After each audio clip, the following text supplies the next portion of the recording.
Hello, I'm Mark David Shaw, and this is my political worldview. We've already analyzed Saul Alinsky, the utilitarian, and the communicator. From this point forward, we will be looking at Saul Alinsky, the tactician. Now we get to discover the actual rules for radicals. There is no question that our President Barack Obama is a disciple of this book. When you listen to his speech, he merely supplies synonyms to Saul Alinsky's words. For instance, consider the word radical. Obviously, the president will not admit to being a radical. After all, he saves that title for Republicans because of the negative denotation it brings. Look at the definition of the noun radical. It means a person who advocates fundamental political, economic, and social reforms by direct and often uncompromising methods. Does that not sound like our current president? If you will remember his promise to the American people, then you are aware that he promised to fundamentally change our government. Make no mistake, Obama is a radical. This is why it is so important that as a citizen of this great country, I must be vigilant in watching my government. But not only I, so must you. We are the guardians of the future generation. It is our responsibility to inform them and equip them with the knowledge that they need to maintain their freedoms. It is our duty to fight for those timeless principles that our founders left for us to steward. We also revealed in an earlier episode that Saul Alinsky believes that a perceived crisis is necessary to produce action in a people. How many times did we hear the left say, "Don't let a crisis go to waste"? They were following rules for radicals. It was the Democrats, I repeat, it was the Democrats who wanted to use a crisis to manipulate, yes, I said manipulate, the American public so that they could do something that Americans would never support without the presence of a crisis. Face it, the Democratic Party is untrustworthy. They have violated that most sacred trust of the American people. It is time to call things as they actually are. As a political party, they are corrupt to the core.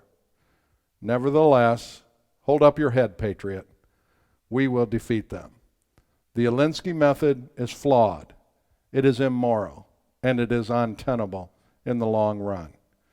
They might have short-term victories, but as the people catch on to their underhanded tactics, they will pay the price for violating the people's trust. This is why we need to understand the rules they operate by. So, on to the first rule. Alinsky states the first rule is, power is not only what you have, but what the enemy thinks you have.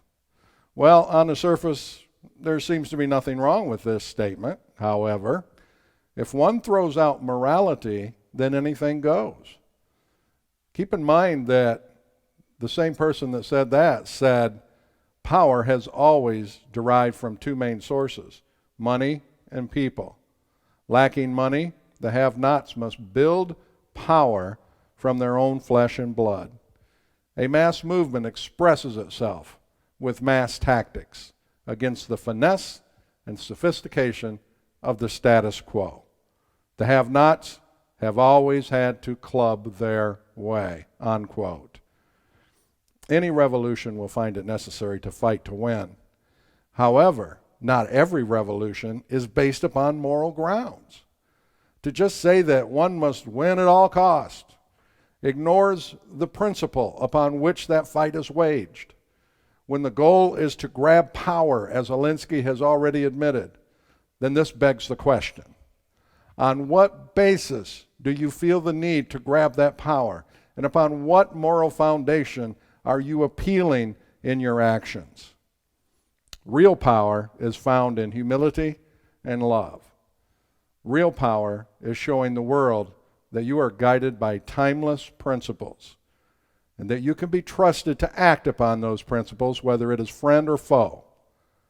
Alinsky's model is merely to deceive your way to the throne. The heir apparent has done just that. We are proud of our revolutionary founding because our fathers revolted on moral principles, which were clearly stated in our Declaration of Independence. As a contrast, look at Castro's revolution in Cuba. That ended in a totalitarian, communistic form of government. Yet the rhetoric Castro was spouting at the time was based in moral language. Reality check, change is not always good, nor is it always moral. Why else would Alinsky declare that you need a crisis to get people to do what you want? Could it be that people are normally going about life in a principled way, and you need a crisis to change that? People are not always so moral when they're faced with a crisis, yet these are the lengths to which your Democrat political representative is willing to go to achieve power.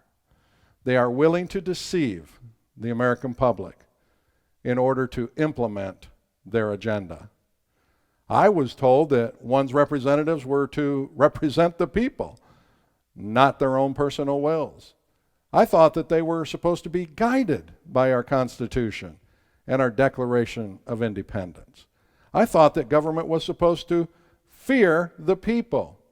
Now, the people fear their government. How can they not?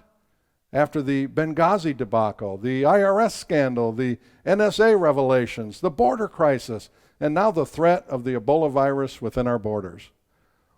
What has this government done that would reveal that they had the people's back when doing what they do?